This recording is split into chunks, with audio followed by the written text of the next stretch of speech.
Deep within us, a wild voice calls, a longing to truly know ourselves, to understand the mysteries that shape who we are. This yearning is ancient, echoing through every generation, urging us to look inward and discover what lies beneath the surface. This isn't a luxury, it's a necessity. Without self-knowledge, we risk living a life that isn't truly ours, shaped by the expectations and opinions of others. Without self-knowledge, we drift, wearing masks that never quite fit. We become strangers to ourselves, lost in roles that feel hollow and unfulfilling. We follow paths set by others, feeling a persistent emptiness. Our days blur together and we wonder why something always seems to be missing. The missing piece is our true self, the source of our unique gifts and deepest wisdom. When we find it, we unlock a wellspring of creativity, purpose, and peace. To find it is to come home, to stand strong and navigate life with courage. We become rooted, able to weather storms and celebrate joys with equal presence. And society urges us to tame our wildness, but in doing so, we lose our vitality. Our spark dims, and we forget the freedom and wonder that once defined us. The journey to self-knowledge is about reclaiming lost parts and integrating our wild essence into daily life. It's about honoring our individuality and embracing our authentic selves. It's a courageous act, listening for the call beneath the world's noise and venturing into our own depths. We must be willing to face discomfort and uncertainty to find what is real. The treasures we seek are buried within, written in the language of our soul. Each discovery brings us closer to wholeness and a life that feels truly meaningful. The journey isn't easy. But if you follow the call, you don't just find yourself, you become yourself fully and fiercely. You claim your place in the world with confidence and clarity. This is the essential work of a meaningful life, the ongoing adventure of becoming who you truly are and living with purpose, passion, and authenticity. To journey inward, we need a map, something to guide us through the intricate terrain of our inner world. Carl Jung gave us one, charting the unseen landscapes of the mind. Our psyche isn't simple, it's layered. The conscious mind, the personal unconscious, and the collective unconscious, each with its own mysteries and depths. The conscious mind is our daily island, where our thoughts, plans, and ego reside, shaping how we see ourselves and the world. But beneath it lies the personal unconscious, a vast reservoir, where forgotten memories, repressed feelings, and hidden potentials quietly reside. This layer shapes our moods, reactions, and choices in ways we rarely notice, influencing us from the shadows. Deeper still is the collective unconscious, a shared ocean of symbols, myths, and archetypes connecting all humanity across time and culture. Here live the universal patterns that shape our dreams, stories, and the myths we pass down through generations. Understanding these layers reveals we are more than our conscious selves. We are shaped by forces both personal and universal. We inherit a vast collective wisdom and personal history carried within us like an invisible legacy. Our task is to build bridges between these realms, listening to the whispers from below and integrating their lessons into our lives. By doing so, we expand our consciousness, deepen our self-awareness, and realize we are part of a grand, ancient story that continues to unfold. This is the foundation for true self-understanding, a lifelong journey into the depths of who we are. In the depths of our psyche live powerful archetypes, timeless forces that shape our thoughts, feelings, and actions, often without us even realizing it.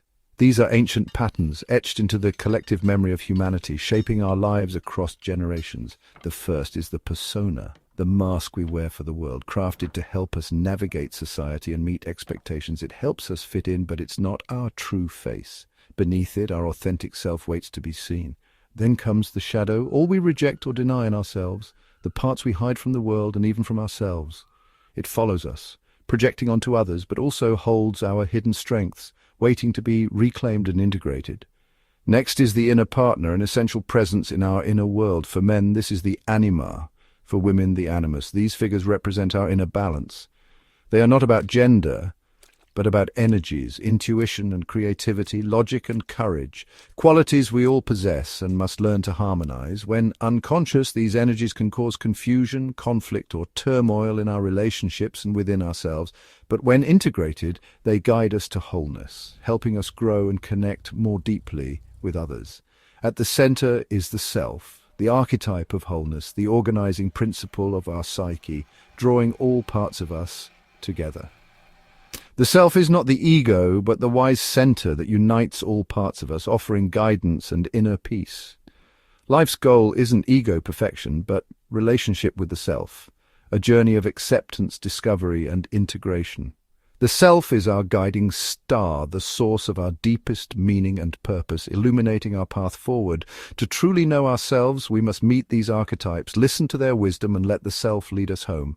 This is the heart of the journey, the adventure of becoming whole. The cast of our inner drama is universal, yet uniquely ours, shaping the story of our lives in countless ways. Embracing them brings us closer to who we truly are, opening the door to a more authentic and meaningful life. The journey to your true self is called individuation. It's not about perfection, but wholeness, integrating all parts of your psyche. This process often begins when old roles and goals lose meaning, signaling it's time to look within. Individuation means breaking from the collective script and following your own. It's a spiral path, revisiting old challenges with new awareness. The first half of life builds the ego. The second half seeks the self. By facing the shadow and balancing inner opposites, we become authentic and resilient. The individuated person is a source of light, not perfect but whole, and able to help heal the world. The soul speaks in symbols, not logic. Dreams and active imagination are its language. Dreams are nightly messages from the self, revealing what we ignore or need to face. To work with dreams, record them, feel their emotions, and ask what they reflect in your life. Their symbols are personal. Treat them as living stories from your soul. Active imagination is a conscious dialogue with the unconscious. Quiet your mind, let an inner figure emerge and interact with it. This practice brings hidden energies into awareness, helping you integrate the shadow and inner partners. By giving voice to these figures, you reclaim their power.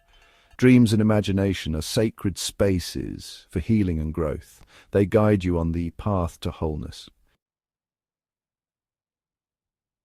We all carry a shadow, the parts of ourselves we hide or deny.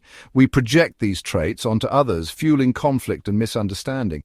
The first step is to face the shadow, admitting it exists within us. This isn't self-condemnation, but honest self-understanding. The shadow isn't evil, it's unlived energy, holding both our darkness and our hidden strengths. Repressing it only makes it stronger, manifesting as anxiety, depression, or destructive outbursts. Integration means listening to the shadow, asking what it needs, and reclaiming its gifts. Our anger may hide courage, our laziness, a need for rest. Bringing the shadow into the light frees up immense energy and makes us more authentic and compassionate. The gold is found in the dark. Our greatest treasures lie within what we fear. Embracing the shadow is key to healing and wholeness. Within us all, masculine and feminine energies dance, the anima and animus. The anima is a man's inner feminine, the animus a woman's inner masculine. These are not social roles, but archetypal energies, intuition and creativity, logic and action. When unconscious, they cause emotional turmoil or rigid thinking. For men, integrating the anima means honoring feelings and creativity. For women, engaging the animus means developing clear thought and courage. This inner union brings balance and wholeness. We stop seeking completion in others and relate from a place of fullness. Our relationships transform. We see and love others as they truly are. The sacred marriage within is the foundation for authentic connection. Sometimes the universe sends us meaningful coincidences, synchronicities. These are moments when inner and outer worlds align, revealing a hidden order. Synchronicity is the self's language, guiding us on our path. These events often come at crossroads, offering reassurance and meaning. To notice them, we must be open and attentive to both inner and outer worlds. Synchronicities remind us we're part of a larger story. When they occur, pause and reflect on their meaning for you. They are signs that your journey has purpose and direction. We each have a unique psychological structure. Jung called these types. It's not about labels, but understanding how we perceive and decide. There are two attitudes: extroversion, energy outward, and introversion, energy inward. Then, two ways of perceiving sensation, facts present and intuition, patterns, future. And two ways of deciding, thinking, logic and feeling, values. We all use both but have natural preferences. Knowing your type is like having a manual for your soul. It helps you honor your strengths, accept your limits, and appreciate others' gifts. Understanding type fosters self-acceptance and richer relationships. It's a key step on the path to self-knowledge. Deep down, we hunger for meaning, a spiritual need at the core of our being. Jung saw this yearning as healthy, not delusional. The journey of individuation is a spiritual quest, connecting us to the sacred within. This isn't about dogma, but direct personal experience of the divine self. The self is our inner source of purpose and healing. Dreams, symbols, and synchronicities are its language, revealing hidden meaning. The search for meaning is about living the questions, not finding final answers. By facing our shadows and listening to our soul, we find our unique place in the cosmic dance. This is the heart of spiritual fulfillment. Self-knowledge is a lifelong journey, not a destination. The path spirals, deepening with each season of life. The goal isn't perfection, but a living relationship with your soul. There will be setbacks and dark nights, but patience and self-compassion are essential. Healing isn't linear. Trust the process. The reward is a life of meaning, authenticity, and resilience. You connect more deeply to yourself, others, and life itself. Listen for your wild soul's call and take the first step inward. This is the greatest adventure, reclaiming your story and becoming whole. You are not alone. The archetypes and the self walk with you, guiding you home.